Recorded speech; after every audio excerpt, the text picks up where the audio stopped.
नमस्कार दोस्तों, जय श्री राम, हर हर महादेव। क्योंकि सावन का समय चल रहा है, भोलेनाथ की पूजा उपासना करने का ये बिल्कुल सही समय है। और जैसा कि मैंने आपसे प्रॉमिस किया था कि हम काल सर्प दोष का एक स्पेशल वीडियो लेकर के आपके लिए आएंगे, तो ये वीडियो आपके लिए ही है। यदि आपकी कुंडली में किसी ने कहा है कि काल सर्प दोष है, या आप काल सर्प दोष से पीड़ित हैं, या काल सर्प दोष या विष दोष या पितृ दोष, इनमें से कोई भी एक समस्या है आपके जीवन में, ऐसे लक्षण आपको दिखाई पड़ते हैं, तो आपको ये उपाय करने चाहिए और कर ही लेने चाहिए। क्यों? क्योंकि नाग पंचमी, सावन का जो समय आता है ना, ये समय होता है शिव जी की कृपा पाने का। और नाग चाहे हमारे पितृ हों, चाहे विष दोष हो, ये सारा कहीं ना कहीं हमें सांपों से ही मिलता है, सांपों से ही बनता हुआ दिखाई पड़ता है। तो सांप कहाँ रहते हैं? सांप रहते हैं शिव जी के गले में। और सांप कहाँ रहते हैं? शेषनाग, विष्णु जी की सैया के रूप में। तो ये समय जो आया हुआ है, क्योंकि विष्णु जी योग निद्रा में है, तो this is the right time.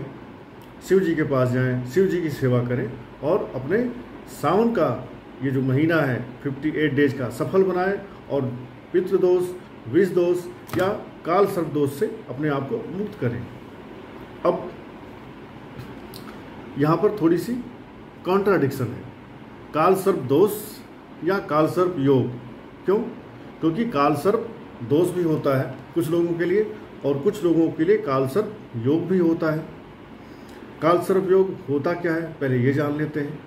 काल सर्प योग होता भी है कि नहीं होता है, आपका ये एक डाउट भी थोड़ी सी क्लियर कर लेते हैं।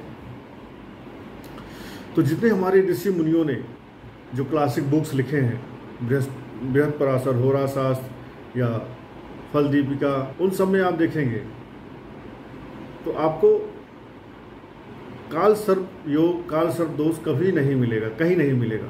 इवन अभी जो पिछले 50 से 100 सालों में जो इंडिया के सबसे टॉप के या फेमस एस्ट्रोलॉजर हुए हैं, मिस्टर राव, के.एन. राव, उनकी भी बुक में देखेंगे तो काल सर्प दोष की उन्होंने भी कोई चर्चा नहीं की है। फिर आपके मन में सवाल आएगा, जब काल सर्प दोष हमारे ऋषि मुनि और बड़े बड़े एस्ट्रोलॉजर्स ने लिखा ही नहीं, तो काल सर्प दोष कहाँ से आ गया, क्यों आ गया? कहीं ये मनगढ़ंत तो नहीं है? ये मनगढ़ंत नहीं है। क्यों? क्योंकि एक होता है पाप कर्तरी, जैसे किसी ग्रह के आगे और पीछे, पहले और बाद में कोई पापी ग्रह, क्रूर ग्रह बैठ जाए तो कहते हैं ये घर, ये भाव और ये ग्रह अब पाप कर्तरी योग में आ गए, अर्थात इसके आगे पाप वाला ग्रह और पीछे पाप वाला ग्रह, तो अब इस घर का जो शुभ फल है ये ग्रह नहीं दे पाएगा। जैसे एक बकरी के सामने आगे एक शेर बांध दिया जाए, पीछे एक शेर बांध दिया जाए, अब उस बकरी को आप चाहे अमृत पिलाओ, वो बकरी कमज़ोर ही होगी दिन ब दिन, वो बकरी मोटी नहीं होगी, तंदुरुस्त नहीं होगी, बिकॉज उसके आगे पीछे क्रूर ग्रह बैठ गए। तो ये हाल होता है आपके भाव का या उस ग्रह का जो पाप कर्तरी ग्रहों के बीच में बैठ जाता है। ऐसे ही जब सारे ग्रह राहु और केतु के बीच में बैठ जाते हैं तो क्या होगा? ये हो जाता है काल सर्प दोष। जब दो ग्रहों के बीच में बैठने से एक ग्रह अच्छा नहीं फील करता, तो राहु केतु जैसे ग्रहों के बीच में बैठ करके 7 ग्रह सूर्य, मंगल, बुध, बृहस्पति, शनि कैसे अच्छा फील करेंगे? तो कभी भी आप गोचर में भी देखेंगे, जब सारे ग्रह राहु और केतु के बीच में आ जाते हैं, गोचर में कभी सारे ग्रह काल सर्प दोष बनाते हैं, तो उस समय पूरी दुनिया में तमाम तबाहियाँ, तमाम लड़ाई, मारपीट और बर्बादियाँ होती हैं। भूकंप आते हैं, तूफान आते हैं, सुनामी जैसी घटनाएं होती हैं। इट मीन्स अगर रियल लाइफ में, गोचर में ऐसा हो रहा है तो चीज़ें अनइवन हो रही हैं, चीज़ें डिस्टर्ब हो रही हैं, नुकसान हो रहा है, दुनिया का नुकसान होता हुआ दिखाई पड़ रहा है। तो जब इंसान की कुंडली में सारे प्लैनेट्स राहु केतु के बीच में ही बैठ गए हैं, तो क्यों उस इंसान को उसका फल वो नहीं देंगे? जब सारे ग्रह राहु केतु के बीच में आ जाएंगे, that means it is like पाप कर्तरी। और जब सारे ग्रह इनके बीच में फंस गए तो क्या होगा? कहीं ना कहीं ये उस जातक की कुंडली में ये समस्याएं भर देते हैं। समस्याएं कैसी कैसी आएंगी, जहाँ तक मेंटली डिप्रेस रहेगा, जहाँ तक हमेशा निगेटिव सोचेगा, कंफ्यूज रहेगा, जहाँ तक के जीवन में कोई भी काम सीधा सीधा होगा ही नहीं। क्यों? क्योंकि सांप हमेशा टेढ़े मेढ़े चलते हैं। तो जहाँ तक जो भी काम करेगा वो काम सीधा सीधा होगा ही नहीं, चाहे वो ईमानदारी से करे, चाहे वो बेईमानी से करे। आपको अचानक कई बार ऐसे सपने आएंगे, सपने में सांप दिखाई पड़े, कभी ये सांप आपको काट रहा है, कभी आप सांप को काट रहे हो, सांप को आप मार रहे हो, कभी आप अचानक ऊंचाई से गिरते हुए दिखाई पड़ोगे, कभी आपको दिखाई पड़ेगा कि कई सारे सांपों ने आपको घेर रखा है, आप उनके बीच में डरे सहमे खड़े हो। या ऐसा भी हो सकता है कि इंसान का जॉब, इंसान का बिजनेस स्टेबल ना चल रहा हो, उसमें परेशानियां आ रही हो। या ऐसा हो सकता है कि आपकी फैमिली में ग्रोथ ना हो, आपकी फैमिली का जो एक सोशल वैल्यू होता है वो फालतू में आपके ऊपर ब्लेम लग रहे हो और आपकी सोशल इमेज डेंट होती जाए। ओके, तो काल सर्प दोष इंसान के जीवन में अपना फल तो दिखाता ही दिखाता है। और हमारे गुरुजी रावत जी, एच.एस. रावत जी ने भी बताया है, अपनी पुस्तक में भी लिखा है कि काल सर्प दोष होता है। और जब गुरु ने कहा है होता है तो होता है। इसका दुनिया में सबके सामने तमाम लोगों की कुंडली आप देखते हैं, जब भी कुंडली आती है उसमें काल सर्प दोष होता है तो कहीं ना कहीं अपने जीवन में वो परेशान रहते हैं। और राहु केतु का जो एक्टिवेशन होता है इंसान के जीवन में मेनली 42 से 48 ईयर्स के बीच में होता है। तो यहाँ पर जाकर के अगर काल सर्प दोष का निगेटिव रिजल्ट आ रहा है तो 42 से 48 ईयर्स में इंसान के जीवन में कुछ ज़्यादा ही संघर्ष भर जाता है। और अगर यही काल सर्प योग बन रहा है अर्थात अच्छा फल दे रहा है तो ये 42 से 48 ईयर्स इंसान के जीवन में 4 चांद लगाने वाले होते हैं। अब इसको काल सर्प दोष या काल सर्प नाम कहाँ से आया, इसके बारे में थोड़ी सी बात करते हैं। अगर देखेंगे राहु और केतु, राहु का जो जन्म हुआ है वो हुआ है भरणी नक्षत्र में और केतु का जो जन्म हुआ है वो हुआ है अश्लेषा नक्षत्र में। तो भरणी नक्षत्र के स्वामी होते हैं काल अर्थात काल और यमराज जिनको आप बोलते हैं, और केतु का जो नक्षत्र है अश्लेषा, इसके जो स्वामी होते हैं ये होते हैं सर्प अर्थात सांप, नाग आप कह सकते हैं। तो राहु केतु का जो जन्म नक्षत्र है इनके जो स्वामी हुए काल और सर्प, तो मुझे ऐसा लगता है, हमें ऐसा लगता है कि ये काल सर्प यहाँ से नाम लिया गया है। और क्योंकि समुद्र मंथन में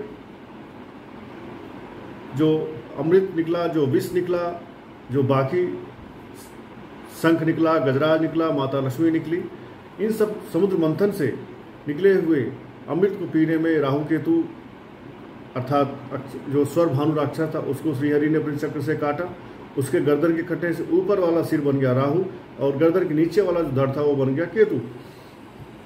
इसलिए यहाँ पर इनके अंदर राहु, क्योंकि समुद्र मंथन में जो सांप, समुद्र मंथन में क्योंकि राक्षसों की तरफ नाग का सिर था, मुंह था, इसलिए राहु हो गया निगेटिव प्लैनेट।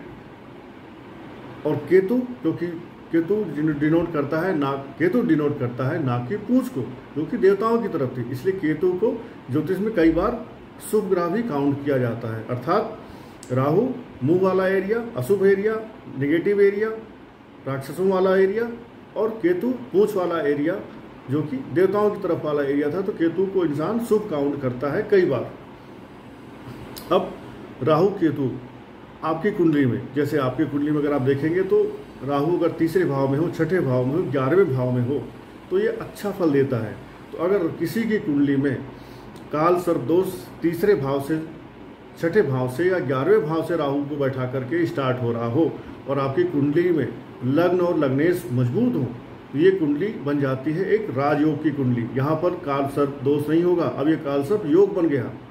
ऐसे ही यदि आपका लग्न और लग्नेश बहुत स्ट्रांग हो, केंद्र में बृहस्पति बैठा हो, त्रिकोण में बृहस्पति बैठा हो, केंद्र में या त्रिकोण में शुक्र बहुत मजबूत होकर के बैठा हो, तो भी काल सर्प दोष का असर कम हो जाता है या कट जाता है। ठीक है, अब योग होगा या दोष, ये कम या ज़्यादा हो सकता है लेकिन ख़त्म नहीं हो सकता। इस बात का आपको ध्यान रखना है। आप उपाय करेंगे, उपाय से भी ये शांत होता है। ओके, इसके अलावा अगर देखेंगे तो काल सर्प दोष, क्योंकि हमारी कुंडली में 12 घर होते हैं, तो राहु 12 में से किसी एक घर में बैठेगा और उसके जस्ट सामने 180 डिग्री केतु बैठता है। अगर राहु 1 में है तो केतु 7 में, राहु 2 में है तो केतु बैठेगा 8 नंबर घर में। तो इस तरह से काल सर्प दोष हमारी कुंडली में बनता है। अब काल सर्प दोष से हमेशा नुकसान ही होता है क्या? नहीं। काल सर्प दोष से अगर नुकसान होता तो सचिन तेंदुलकर, धीरू भाई अंबानी, अब्राहम लिंकन और हर्षद मेहता, जवाहरलाल नेहरू, इन सब की कुंडली में काल सर्प बना हुआ है। अगर काल सर्प हमेशा दोष ही होता तो ये लोग अपने जीवन में इतनी ऊंचाइयां कैसे चढ़ पाते? इट मीन्स काल सर्प एक्ट्स लाइक ए योग आल्सो। काल सर्प को आप अगर, जैसा मैंने बताया कि आपकी अगर तीसरे भाव से, छठे भाव से, 11वें भाव से शुरू हो रहा है, या आपके लग्न लग्नेश बहुत मजबूत हैं, आपकी कुंडली पावरफुल है, बृहस्पति अथवा शुक्र आपके केंद्र अथवा त्रिकोण में उच्च होकर के, मजबूत होकर के बैठे हैं, तो काल सर्प दोष आपके लिए फायदेमंद होगा। 42 से 48 ईयर्स में आपको ऊंचाइयों पे ले जाएगा। काल सर्प दोष में एक चीज़ और भी देखी गई है कि यहाँ पर जातक थोड़ा सा संघर्ष करके, इनिशियली ना स्क्रैच से स्टार्ट करता है और काफ़ी संघर्ष करके फिर आगे बढ़ता है, लेकिन जब वो आगे बढ़ता है तो किसी के रोके रुकता नहीं। जैसे आप धीरू भाई अंबानी को देखें, उन्होंने शुरुआत में बहुत संघर्ष किया, लेकिन आज पूरी दुनिया में उनका लोहा है। हर आदमी जो इंसान बोलना जानता है वो रिलायंस को जानता है। आपके घर का छोटा सा बच्चा जो मम्मी पापा बोलता है ना, वो रिलायंस को जानता है। ये धीरू भाई अंबानी और उनकी पावर, उनकी मेहनत, उसका असर है। ऐसे ही आप जवाहरलाल नेहरू को देखें। जवाहरलाल नेहरू भी अपने जीवन में कई बार जेल गए, काफ़ी उन्होंने आज़ादी के टाइम संघर्ष किया होगा, उनके लिए भी चीज़ आसान नहीं थी। हर्षद मेहता को देखें तो ऊंचाई पर बहुत गए, लेकिन उन्हें जेल जाना पड़ा और शेयर स्कैम में उनका नाम आया। ऐसे ही अब्राहम लिंकन को देखें, उनकी भी लाइफ बहुत संघर्ष में थी, आखिर में गोली लगने से उनकी मृत्यु हुई। तो इंसान, काल सर्प दोष वाला इंसान आगे तो बढ़ता है, लेकिन संघर्ष के साथ आगे बढ़ता है और उसका जीवन कभी भी स्ट्रेट नहीं रहता। जैसे एक आम जीवन होता है आम आदमी का, देखते हैं बचपन में माँ बाप ने पढ़ा लिखा दिया, फिर पढ़ लिख के नौकरी कर लिया, फिर शादी कर लिया, फिर बच्चे हो गए, बूढ़ा हो गया, ख़त्म हो गया। स्ट्रेट लाइफ कभी भी काल सर्प योग वालों की नहीं होगी। इट विल बी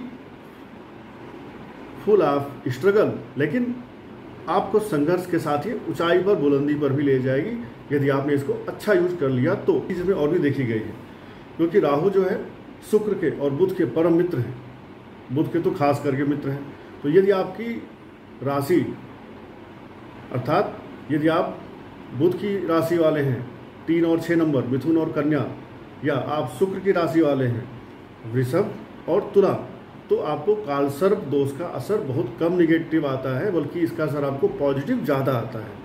तो ये भी एक देखा गया है लोगों की कुंडली में, लोगों के जीवन में, जब काल सर्प दोष के बारे में और डिटेल देखा गया। तो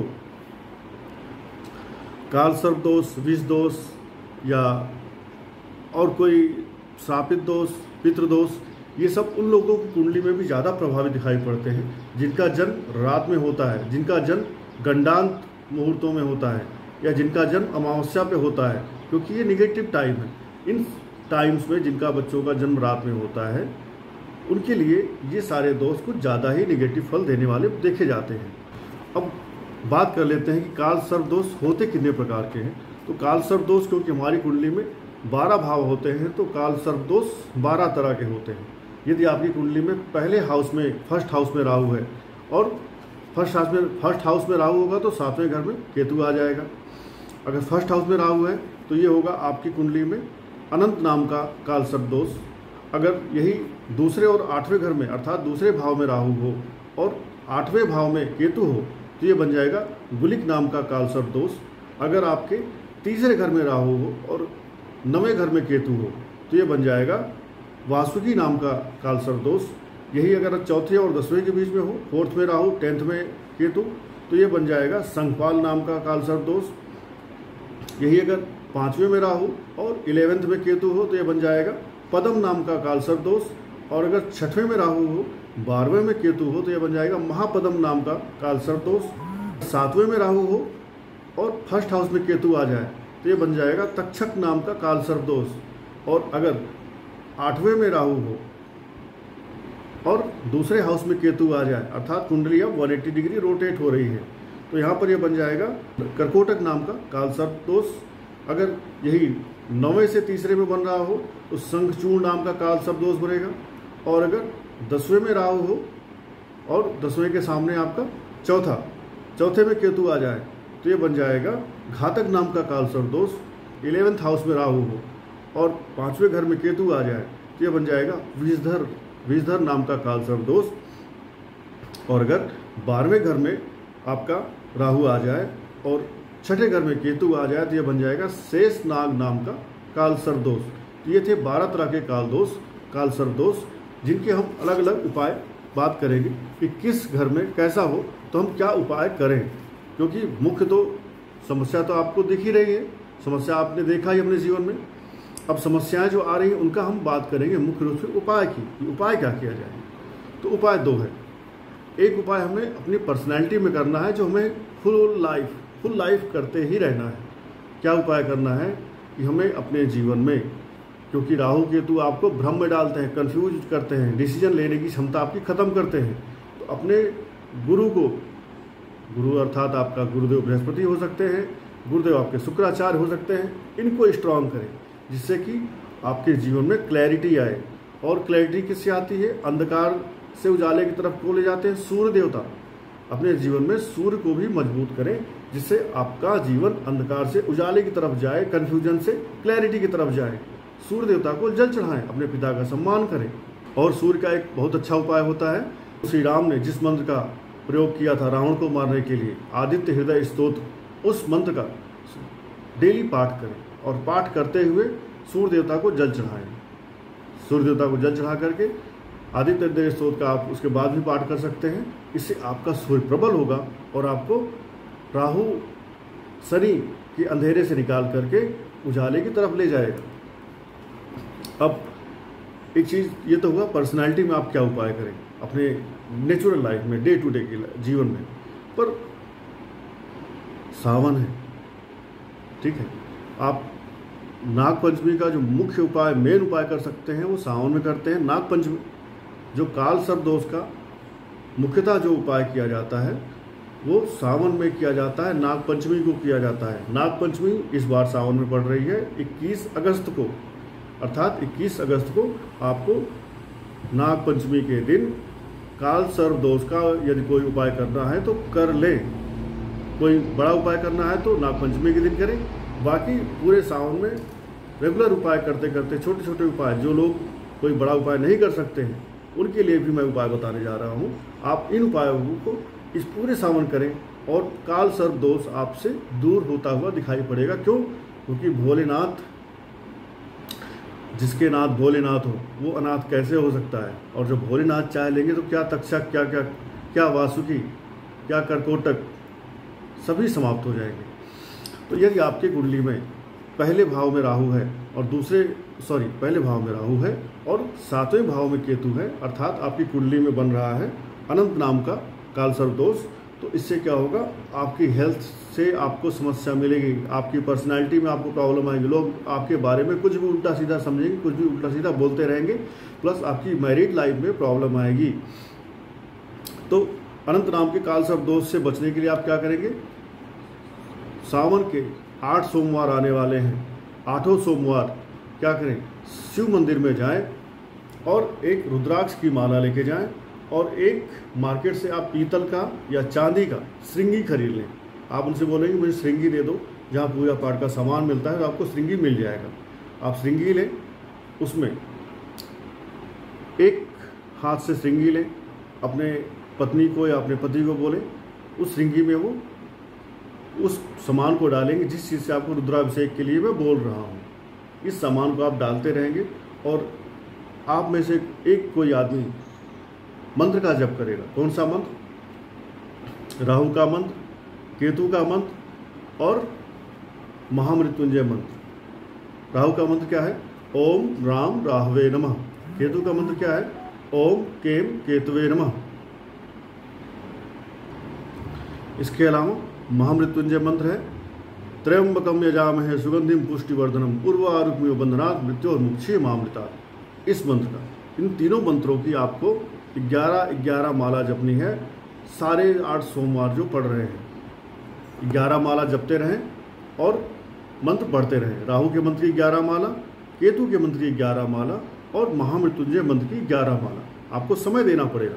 यदि आप कोई अनुष्ठान बड़ा नहीं कर सकते हैं तो ये आप उपाय आसपास के किसी मंदिर में जाके कर सकते हैं, या आपके घर में अगर कोई छोटा शिवलिंग है तो उसको निकाल करके किसी बड़े थाली, बड़े भगोने में रखें और उन पर ये आप अभिषेक करें। अभिषेक किससे करना है? यदि आपकी कुंडली में अनंत नाम का कालसर्प दोष है और आपकी हेल्थ, पर्सनैलिटी, मैरिड लाइफ में प्रॉब्लम आ रही है तो आपको देसी घी, गाय के देसी घी से अभिषेक करना चाहिए। नेक्स्ट, अगर आपके दूसरे और 8वें भाव में राहु केतु मिल रहे हैं तो इससे क्या होगा? आपके धन भाव, आपके फैमिली का सुख आपको नहीं मिल रहा होगा। आपके लाइफ में बीमारियां, चोट चपेट, एक्सीडेंट, क्योंकि ये मारक भाव में बैठ रहे हैं, ये प्रॉब्लम आएगी। तो इस उपाय से सेकंड हाउस के लिए आपको क्या करना है? सेकंड हाउस में अगर आपको परेशानी आ रही है तो आप शहद से रुद्राभिषेक करें। शहद लाएं 1 किलो 2 किलो, उसमें थोड़ा सा पानी मिला करके उसको डाइल्यूट कर लें और उससे आप यही मंत्र पढ़ते रहें और रुद्राभिषेक करते रहें। यदि आपकी कुंडली में 3rd और 9th हाउस का बन रहा है कालसर्प दोष तो आप क्या करेंगे?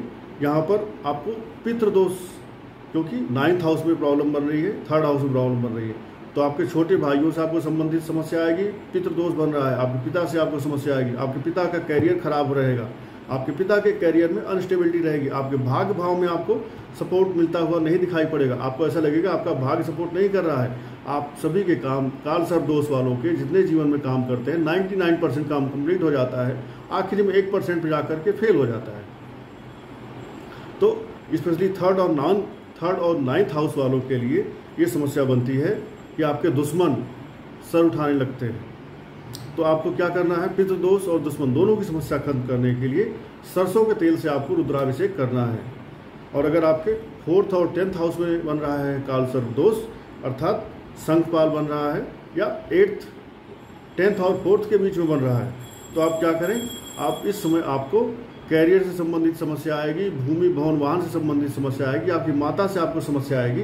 तो यहाँ पर आपको पैसे, रुपए, सुख, गाड़ी में लग्जरी की आपकी समस्या आएगी, ये आपके जीवन से दूर होते रहेंगे, नहीं आएंगे आपके पास। Easily you will not be able to get your luxurious life. तो यहाँ पे आपने क्या करना है? यहाँ पे आपको गंगने के रस से, ईख के रस से आपको शिव जी का अभिषेक करना है, राहु, केतु और महामृत्युंजय मंत्र से।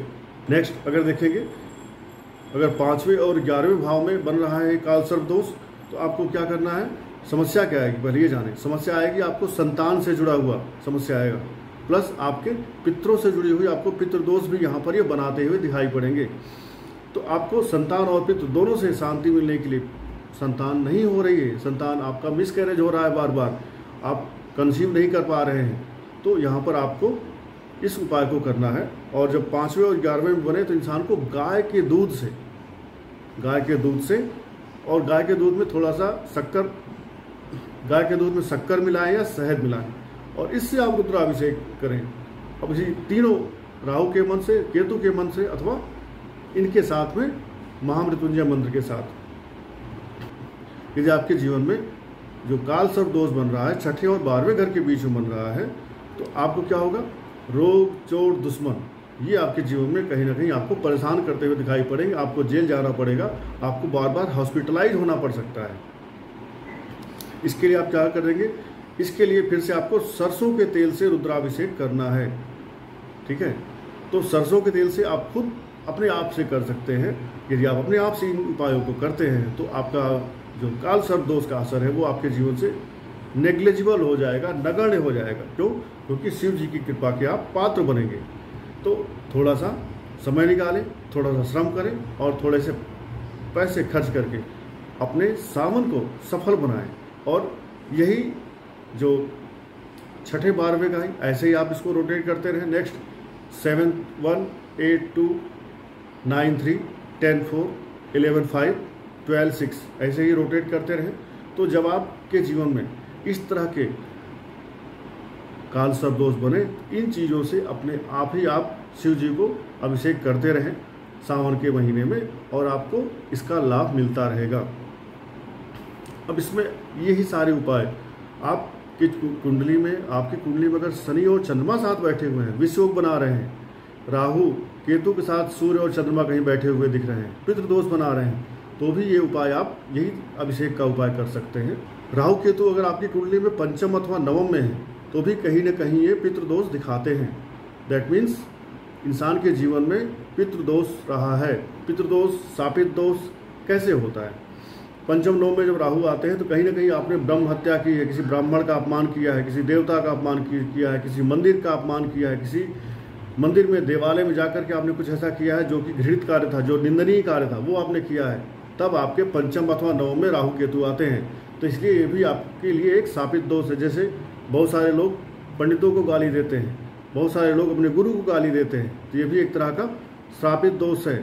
इससे भी इंसान अपने पितृदोष और शापित दोष बना करके जीवन में परेशानियों को खुद इनवाइट कर रहा होता है। तो इनके लिए भी ये उपाय आप कर सकते हैं।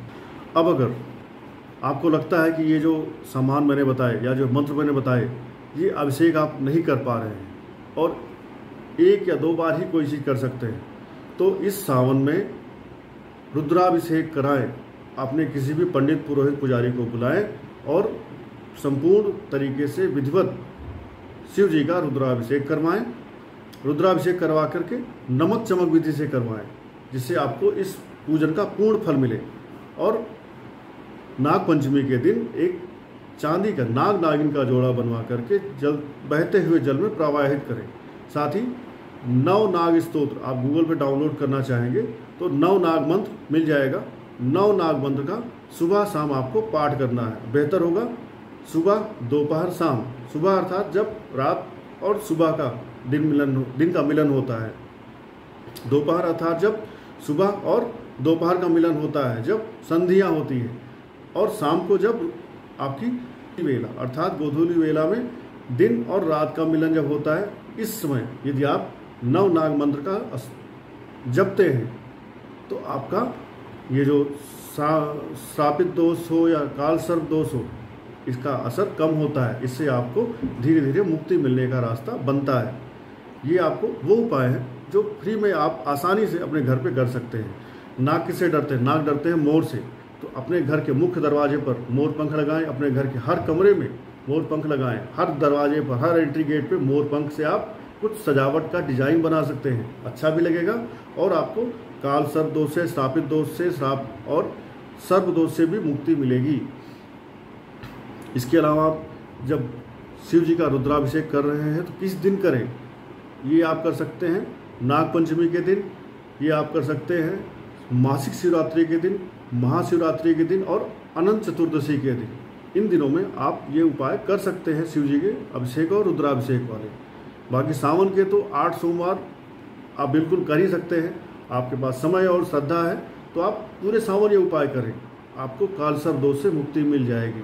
साथ ही आप सावन में क्या कर सकते हैं? और सावन में आप सोमवार और अमावस्या जितनी आ रही हैं इन पर काले और सफ़ेद तिल का दान करें। मंदिर में जाकर के धूप दीप करें और गायत्री मंत्र का जप करें। गायत्री मंत्र का जप करने से भी आपको सुबह, दोपहर, शाम संधियों के समय करने से आपको लाभ होगा। इन सब के अलावा जो आप उपाय कर सकते हैं, उज्जैन अथवा नासिक में जाकर के आप कालसर्प दोष की शांति करवा सकते हैं। अब बहुत सारे लोग बोलेंगे उज्जैन अथवा नासिक में है क्यों? ये आप किसी भी 12 ज्योतिर्लिंग में कहीं भी जाकर के शांति करवा सकते हैं, लेकिन उज्जैन और जो नासिक है ये कालसर्प दोष की शांति के लिए खास करके प्रसिद्ध माने गए हैं। ये जो 2 ज्योतिर्लिंग हैं उज्जैन और नासिक के, यहाँ अगर जाकर कोई अपना कालसर्प दोष की शांति का उपाय, पूजा पाठ करवाता है तो उस जातक को उसके फल बेहतर और जल्दी मिलते हैं। अब कुछ लोग कहेंगे घर में क्यों नहीं करवा सकते कालसर्प दोष की शांति? तो बहुत सारे ऐसे काम होते हैं जो घर में नहीं हो पाते। आपको अगर कोई सरकारी ऑफिस में कोई काम कराने जाना हो तो वो सरकारी ऑफिसर आपके घर नहीं आएगा, आपको वहाँ पे जाना पड़ेगा। आपको कोई ऑपरेशन कराना हो तो आपको हॉस्पिटल जाना पड़ेगा। हॉस्पिटल वाला अपना चीर फाड़ का सारा कैंची और सब कुछ लेकर के ऑपरेशन थिएटर आपके घर नहीं आएगा। You have to go there. So astrology is not for your convenience, आपकी सुविधा के लिए नहीं है। कई बार आपको एस्ट्रोलॉजिकल हेल्प लेने के लिए उस आदमी के पास जाना पड़ेगा, उस जगह पे जाना पड़ेगा जहाँ पर उसका फल ज़्यादा मिले, मैक्सिमाइज होकर मिले। जितने भी सिद्ध तीर्थ हैं, जितने भी सिद्ध पुण्य नदियों के किनारे हैं। यहाँ पर पता नहीं कितने ज़माने से मंत्र जप हुए जा रहे हैं। वहाँ पर एक पॉजिटिव ऑरा है, मंत्रों की शक्तियाँ वहाँ पर ज़्यादा हैं। इसीलिए आप कभी किसी मंदिर में जाते हैं, किसी देवालय में जाते हैं तो आपको शांति मिलती है, क्योंकि वहाँ पर पहले से ही इतनी मंत्रों की जप हो चुकी होती है कि मंत्र वहाँ पर एनर्जी को रिफाइन कर चुके हैं। तो वहाँ पर जाकर के आप जब किसी देवालय में, किसी सिद्ध तीर्थ में, किसी सिद्ध मंदिर में जाकर के जब अनुष्ठान करवाते हैं तो आपको इसका फल ज़्यादा मिलता है। सो माय रिक्वेस्ट इज, आप बड़े पूजा अनुष्ठान कभी करवाएं तो उनको उन्हीं जगहों पे कराएं जहाँ पर आपका पंडित, पुरोहित, पुजारी आपको बोल रहा है। आप किसी ज्योतिर्लिंग में जाकर के नारायण नाग बलि भी दे सकते हैं काल सर्प दोष से मुक्ति के लिए। कई बार ऐसा भी हो सकता है कि आपकी कुंडली में जो टाइम आपको बर्थ डिटेल दिया गया है आपके पेरेंट्स के द्वारा, वो 2, 4, 10 मिनट आगे पीछे हो या गलत हो। तो यदि आपके जीवन में भी काल सर्प दोष के कुछ लक्षण दिखाई पड़ते हैं तो ये उपाय आप कर सकते हैं, भले ही आपकी कुंडली में काल सर्प दोष ना दिखाई पड़ रहा हो। जैसे लक्षण, एक बार लक्षणों को फिर से मैं आपको बता देता हूँ। लक्षण कौन कौन से हैं? अपने आप में अकेला महसूस करना, घर परिवार के लोगों से आपका अलग थलग हो जाना, अनवांटेड टेंशन, अनवांटेड डिप्रेशन आपके माइंड में रहना, बिना किसी कारण के आपके मन में भय रहना, शादी ना होना, बच्चे ना होना, घर परिवार में सुख शांति का अभाव होना, अचानक से आपके पैसों की या कोई वैल्यूएबल आइटम की चोरी हो जाना, गायब हो जाना, जीवन में संघर्षों का कम ही ना होना, बच्चों से आपकी दूरी बढ़ जाना, बीवी से, हस्बैंड से, वाइफ से आपका डिस्टेंस का बढ़ जाना, और हमेशा गलत डिसीजन लेना। गलत डिसीजन अगर आप हमेशा लेते रहते हैं, जितने मैंने लक्षण बताए इनमें से अगर आपके लाइफ में 2-3 लक्षण मिल रहे हैं तो आप इस सावन को सफल बनाने के लिए काल सर्प दोष की शांति का उपाय खुद करें अथवा अपने पंडित, पुरोहित, पुजारी से बुला करके काल सर्प दोष की शांति करवाएं, शिव जी का रुद्राभिषेक कराएं और नाग पंचमी के दिन नाग नागिन का चांदी का जोड़ा अपनी सामर्थ्य के अनुसार सस्ता, छोटा, महंगा बनवा करके, मार्केट में बना बनाया मिलता है, खरीद करके ले आएँ और जल में प्रवाहित करें।